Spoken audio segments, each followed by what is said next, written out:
আমার মা বাবার কাছে আমি ফিরতে চাই। আমার অনেক বছর হয়েছে আমার মা বাবাকে দেই না।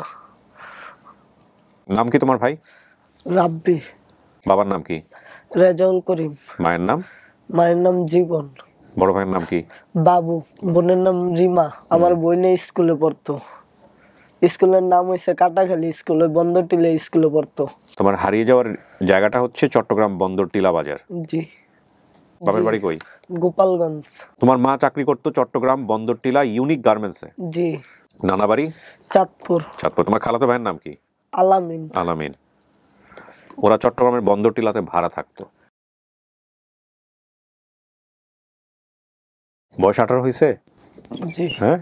জি। আসসালামু আলাইকুম প্রিয় দর্শক এবং শ্রোতা, আল্লাহ সর্বাবস্থায় আমাদের সবার মঙ্গল করুন। সবসময়ের মতোই সে দোয়া এবং শুভকামনা জানিয়ে শুরু করছি। আজকের দিনে 10টি ভিডিও রেকর্ড করতে হবে, তার মধ্যে 9 নম্বর ভিডিওতে এই মুহূর্তে রয়েছে আমি। তবে ক্লান্তি একটু কম। ক্লান্তি কম এই কারণে যে লম্বা একটা সময় গ্যাপ গেছে। লম্বা একটা সময় গ্যাপের পরে আমি এতগুলো ভিডিও রেকর্ড করলাম অনেক দিন পর, সুতরাং সে কারণে ক্লান্তি নেই, বরং আনন্দই লাগছে যে আবার সেই আগের পরিবেশ কিছুটা হলো অনুভব করার চেষ্টা করছি। আপন ঠিকানার রেশিও অনেক কমে গেছে, এটা সত্য। আপন ঠিকানায় এখন আমাদের যারা গেস্ট আসেন, আমরা পুরো মার্চ জুড়ে এক একটা সময় মনে আছে আমরা বেসিক ভিডিও প্রচার করতাম 18, 19, 20টার মতো। আমাদের অন্যান্য ভিডিওগুলোর তেমন প্রচারই হতো না। ধাক্কায়, আপন ঠিকানার ধাক্কায় আমাদের ব্র্যান্ডিং বাংলাদেশ লাইভ রীতিমতো হারিয়ে গেছে। আপনি দেখেন লাইভ তো একেবারেই কম, 37 না 38টার মতো মাত্র 5 বছরে, আর 4 বছরে। আর ব্র্যান্ডিং বাংলাদেশ কটা? ব্র্যান্ডিং বাংলাদেশ বোধ হয় 60টার মতো, 60-70টার মতো, কি ওইরকমই বোধ হয়। তাহলে 4 বছরে মাত্র 60-70টা, যেখানে মাসে যদি আমি 4 থেকে 5টা এপিসোড করি তো 1 বছরই তো 60-70টা হয়ে যাওয়ার কথা, বাট আমরা পারি নাই। সো এই হচ্ছে অবস্থা। যাই হোক, আলহামদুলিল্লাহ, তারপর আমাদের একটা তৃপ্তির জায়গা আছে যে এন্টায়ার মাই ক্যারিয়ার এবং আমার স্টুডিও অফ ক্রিয়েটিভ আর্টসের ইতিহাসে আমরা এরকম একটা কাজ করতে পেরেছি। বাংলাদেশে এই যে কাজটা হয়েছে, এই রকম কাজ সামাজিক যোগাযোগ মাধ্যম ব্যবহার করে এই মাইল ফলক হয়তো আর কোনোদিনও অ্যাচিভ করা কারোর পক্ষে সম্ভব হবে না। আমি এটা প্রাউডলি বলছি না, লজিকের জায়গা থেকে বলছি। কারণটা হচ্ছে এটাই যে এই সংখ্যাগুলো দিনে দিনে কমে যাচ্ছে এবং কমতে কমতে একটা সময় হয়তো বা 0 হয়ে যাবে। আর যে 2-1টা বাকি থাকবে সেটা তো হরহামেশা বিভিন্ন পেজ থেকে, আইডি থেকে অনেক সময় শেয়ার হয়ে যায়, তখন পাওয়া যায়, সেটা ঠিকই আছে। বাট একটা জনরা করে কাজ করার জায়গাটা, এটা বাংলাদেশের ইতিহাসে তো কখনো হয়নি। পৃথিবীর ইতিহাসে কোথাও কখনো হয়েছে কিনা সামাজিক যোগাযোগ মাধ্যম ব্যবহার করে আমার জানা নেই। তবে এই মেথডটা ব্যবহার করে বিশেষ করে সাউথ এশিয়াতে চমৎকার কাজ করা সম্ভব। ইভেন পাকিস্তানে, ইন্ডিয়াতে, শ্রীলঙ্কাতে, নেপালে, ডেফিনেটলি পাকিস্তান এবং ইন্ডিয়াতে তো বিশালভাবে কাজ করা সম্ভব। এ ব্যাপারে আমার একটা বিশ্বাস আছে। কিন্তু আমি জানি না অন্যান্য কন্টেন্ট ক্রিয়েটর যারা আছেন পাকিস্তান এবং ইন্ডিয়ার, তারা যদি কখনো আমার সঙ্গে যোগাযোগ করেন, I will definitely help them. So আমি আর কথা বাড়াচ্ছি না। এই পর্যায়ে যদি যিনি আমার এখানে আসছেন তাকে পরিবার ফিরিয়ে দেওয়া হয়, সেটাই হচ্ছে সবচেয়ে বড় কথা হবে। আপনারা এই অনুষ্ঠানে অংশগ্রহণ করতে চাইলে ফোন করবেন আমাদেরকে। আমাদের ফোন নম্বর হচ্ছে 09639887777। নাম কি তোমার ভাই? রাব্বি। এটা বাবা মায়ের দেয়া নাম? রাব্বি। এটা রাব্বি ছিল? জি। আচ্ছা, মন খুলে কথা বললো আমার সঙ্গে, টেনশনের কিছু নাই, ভয় পাওয়ার কিছু নাই, ঠিক আছে? জি। বাবার নাম কি? রেজাউল করিম। মায়ের নাম? মায়ের নাম জীবন। মোসাম্মদ জীবন। 2 ভাই 1 বোন তোমরা? জি। বড় ভাইয়ের নাম কি? বাবু। মোহাম্মদ বাবু। আর ছোট ভাইয়ের নাম? ছোট ভাই আমার নাম হচ্ছে রাব্বি। আচ্ছা, ওকে। বোনের নাম? বোনের নাম রিমা। রিমা। মোহাম্মদ রিমা। তোমার হারিয়ে যাওয়ার জায়গাটা হচ্ছে চট্টগ্রাম বন্দর টিলা বাজার। জি। কিন্তু বাড়ি কই ছিল এটা মনে নাই না? বাবার বাড়ি তো মনে আছে, বাবার বাড়ি কই? গোপালগঞ্জ। তোমার মা চাকরি করতো চট্টগ্রাম বন্দর টিলা ইউনিক গার্মেন্টসে। জি। বাবার বাড়ি হচ্ছে গোপালগঞ্জ। জি। নানা বাড়ি? চাঁদপুর। চাঁদপুর। তোমার খালাতো ভাইয়ের নাম কি? আলামিন। আলামিন। ওরা চট্টগ্রামের বন্দর টিলাতে ভাড়া থাকতো। রাব্বি, বলো কি হয়েছে, একদম প্রথম থেকে বলো তো, মন খুলে বলো, ঘটনাটা কি ঘটছে একটু শুনি। আমি চট্টগ্রাম বন্যতিলে যে সময় থাকতাম, ওই সময় আমি অনেক ছোট ছিলাম। আমাদের ওই জায়গায় একটা অনেক বড় বাজার ছিল। আচ্ছা। আমার এক বন্ধুর লগে ওই বাজারে আইছিলাম, পরে বন্ধু হারিয়ে গেছে, পরে আমিও আর বাসা চিনি নাই। পরে ওই জায়গা থেকে আবার পরে একজনের লগে স্টেশন গেছি, বর্তলি স্টেশন। মানে তোমার হারানোর সময় তোমার বন্ধু তোমার সাথে ছিল? জি, একটা বন্ধু ছিল আমার। আচ্ছা, তারপরে তুমি কোথায় গেলা? পরে গেলাম চট্টগ্রাম স্টেশন। ওই স্টেশনের নাম হইছে বর্তলি। পরে ওই স্টেশনে কতদিন থাকলাম, পরে অনেকদিন আমি কাঁদছি। কি করতে ওইখানে থাকার সময়, কি করতে? বোতল টোকাইতাম। বোতল টোকাইতে? তোমার বন্ধুও ছিল তোমার সাথে নাকি হেও চলে গেছে এক জায়গায়? হ্যাঁ, গেছে গা। তোমার রাইখা চলে গেছে? জি। তো তুমি হের লগে গেলে না কেন? পরে এর লগে আমি যাইতে চাই, হ্যাঁ ওই বাজার না, বাজারে ভিড়ের ভিত্তে আমি হারাই গেছি গা। পরে স্টেশনে গেছি গা। গিয়া পরে স্টেশনে তো কয়দিন থাকছি, বোতল টোকাইছি। বোতল টোকানোর কাজটা কেমনে করলা শুরু, এটা একটু বলো তো। কার দেখা দেখি কেমনে হইলো এটা? ওই যে ওই জায়গায় স্টেশনে পোলাপান ছিল, ওই পোলাপানের সাথে থাকছি, বোতল টোকাইছি। পরে আবার অগর সাথে ঢাকায় পড়ছি। এরা কেমনে চলে, এই যে বোতল টোকায় যারা, এরা কেমনে লাইফ, তোমার কি অভিজ্ঞতা, কেমনে চলে এরা? এরা বোতল টোকায় টোকায় বেচে, বেচা বেচা ভাত খায়। আচ্ছা, তো তুমিও বোতল টোকাচ্ছ তোর লগে? জি। কেমনে টোকাইতা সারাদিন? বস্তা দিয়া বিভিন্ন জায়গা থেকে টোকাইতা। টোকায়া কই বিক্রি করতা? ভাঙারির দোকানে? ওই স্টেশনেই। ক টাকা বিক্রি করতা? এই দৈনিক 300-400 টাকা এরকম বিক্রি করতাম বোতল টোকায়া। বোতল, কাগজ। আচ্ছা, টোকানোর পরে? টোকানোর পর আমি ঢাকায় পড়ছি। কেমনে আইলা? ট্রেনে কইরা। তো ঢাকায় আইলা কেন হুট কইরা? হ্যাঁ, ঢাকায় আসলা কেন? সবাই কয় কয় ঢাকা যাবে আমার লগে, আমার লগে ঢাকা যাবে। তোমার মতো আরো অনেকেই আছিল না এই যে? চট্টগ্রাম ওই মনে করেন থাকতে থাকতে পরে পরিচয় হয়ে গেছে গা। হ্যাঁ। পরে ওরাও ভালো আছিল। হ্যাঁ। পরে ওদের সাথে আমি ঢাকায় পড়ছি। পরে ওরা আবার চট্টগ্রাম গেছে গা, আমি আর যাই নাই। পরে ঢাকা কয়দিন বোতল টোকাইছি, টোকায় পরে জিল আইছি। আচ্ছা, কতদিন ভাঙ্গারি টোকাইছি, এক দোকানে মাল দিছি। পরে ওই দোকানওয়ালা পরে আমার দেখছে আমি অনেক ভালো, কোনো কিছু নিয়ে পলাই না, কোনো জায়গাতে যাই না। পরে হের কেছি মনে করেন 6-7 বছর থাইকা গেছি। হেরাই একজনে আছে যে ওই জায়গায় বয়ে রয়েছে, নাম হইছে শাহিন ভাই।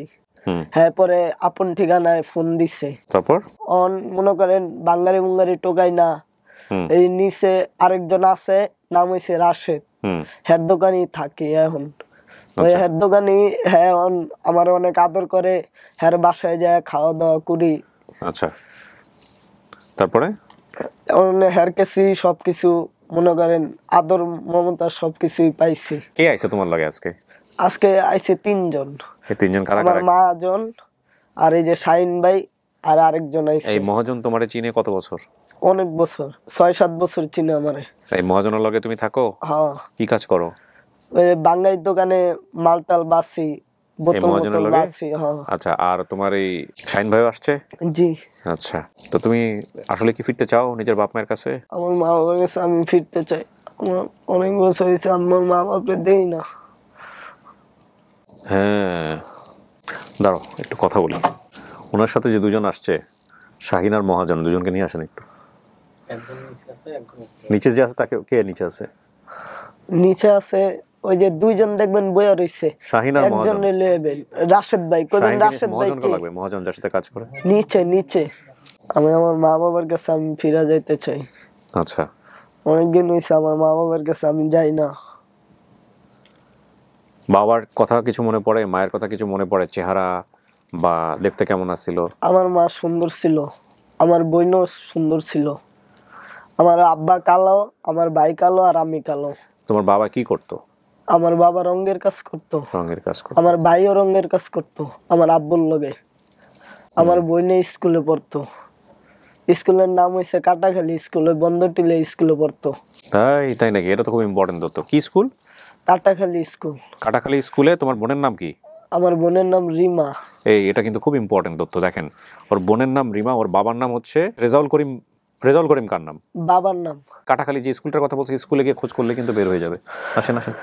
আসসালাম, আসেন একটু পরিচিত হই। ভাই আপনার নাম? শাহিন দেওয়ান। আচ্ছা, ওকে ফাইন। আপনার নাম? মোহাম্মদ রাশেদ ভুঁইয়া। আপনি ওর মহাজন? জি। আচ্ছা, ওকে পাইলেন কেমনে আপনি? ওকে পাইছি আমি রাস্তা জগতে দেখি। মানে আপনার এখানে এরকম ছেলেমেয়েরা এসে এই জিনিসপত্রগুলো দেয়? জি। কতজন ছেলেমেয়ে এরকম দেয়? আছে অনেকজনই। তার ভিতরে ওই আসছিল, আরেকটা ছিল আমি মানুষ করছিলাম। হ্যাঁ। ওর ফ্যামিলি আবার এই গাজীপুরের। আচ্ছা, ফ্যামিলির কাছে দিয়ে দিছি। মানে এদের সাথে আপনি কথাবার্তা বলেন যে কোথায় আছো, কি করো, কেমনে আসলা। আপনি তো তাইলে স্টোরি ডিপো, আপনার তো অনেক গল্প জানার কথা এদের। হ্যাঁ, বিভিন্ন রকমের গল্প থাকে। হ্যাঁ, আর আপনার এই ব্যবসাটা কতদিনের ভাই? প্রায় আমি 10 সাল থেকে ব্যবসা করি। এই ভাঙারির ব্যবসা? জি। এটাতে লাভ আছে? আলহামদুলিল্লাহ, মোটামুটি পুরোটাই লাভ। এতে তো ইনভেস্ট নাই, টোকাই নিয়ে আসবে এরা, আপনি বিক্রি করে দিবেন। আমাদের ইনভেস্ট করতে হয়। কি রকম ইনভেস্ট? এগুলো আমাদের ওই যে কিছু সিটি কর্পোরেশন গাড়িগুলো আছে, হ্যাঁ, ওদেরকে অ্যাডভাইস করতে হয়, আচ্ছা। তারপরে দিয়ে আবার এই ম্যাটেরিয়ালগুলো কি হয়, এই যেগুলো আপনারা নেন এগুলো কোথায় এগুলি আবার এই প্রসেসিং করে নতুন মাল আর কি। কি হয় এগুলো থেকে?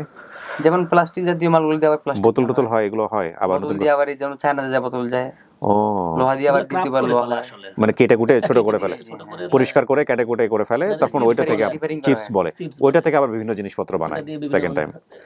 ইয়ে করে বুঝতে পারছি। প্লাস্টিকের কম দামি যে মানে আইটেমগুলো মানে বাজারে ইয়া হয়, হ্যাঁ, এগুলো দিয়ে আসলে এটাই তৈরি করে। তা আমি আপনাদের দুজনকে এখানে ডাকছি বেসিক্যালি আপনারাই ওর গার্ডিয়ান এক করতে, তাই না? ভাই আপনার সঙ্গে পরিচয় কিভাবে? আমার ছোট ভাই রাশেদ, মানে আমার অফিস এখানে, আমি মোটামুটি অফিস টাইপের একটা বিশেষ অংশ এদের নিয়ে মানে ও আপনার এটা কি, আমরা কিংবদন্তি, এটা কি? আমরা কিংবদন্তি আমাদের 2000 বেসের একটা মানে 2000 বেসে আমরা এসএসসি পরীক্ষা দিছি, ওদের একটা সংগঠন। সংগঠন। আচ্ছা, তো আপনি ওই গল্প করতে করতে ওর সম্পর্কে জানছেন, চা পানি দেয় এভাবে জানছেন আর কি, জেনে আমার এই অনুষ্ঠানে গল্প করছেন আপনারা। তখন কথা হচ্ছে ওর তো সব মোটামুটি ভালোই মনে আছে, ওর একটা ইনফরমেশন কিন্তু খুব ইম্পর্টেন্ট ইনফরমেশন, ওর বোন কোথায় পড়তো সেটাও বলছে, কোন স্কুলে। তাহলে ওই স্কুলে গিয়ে যদি ওর বাপের ঠিকানা দিতে বের করা যায়, হেডমাস্টারকে প্রিন্সিপালকে জিজ্ঞেস করা, ওর তো বয়স খুব বেশি না, না না 10-12 বছর আগের গল্প, এমনও হতে পারে ওই বোনটা এখনো পড়ে ওইখানে, বা ওর বোন যদি 2-4 বছর পরেও থাকে, তাহলে ওই স্কুলের নথিপত্রে এই জিনিসগুলো আছে। জি সো আমরা আপনাদেরকে বলবো কটা দিন অপেক্ষা করেন, আমরা ভিডিওটা ছাড়ি, দেখেন কি হয়। আর ভিডিওটা ছাড়ার পরে যদি এই স্কুলের তথ্য ধরে যদি পাওয়া যেত, পাওয়া গেলই, না হলে আপনারা নিজেরাও আবার চেষ্টা করবেন, বাট এখন আর চেষ্টা করার দরকার না, যেহেতু ভিডিও হয়ে গেছে, একটু ওয়েট করেন, ভিডিওটা ছাড়ার পরে কি দাঁড়ায়।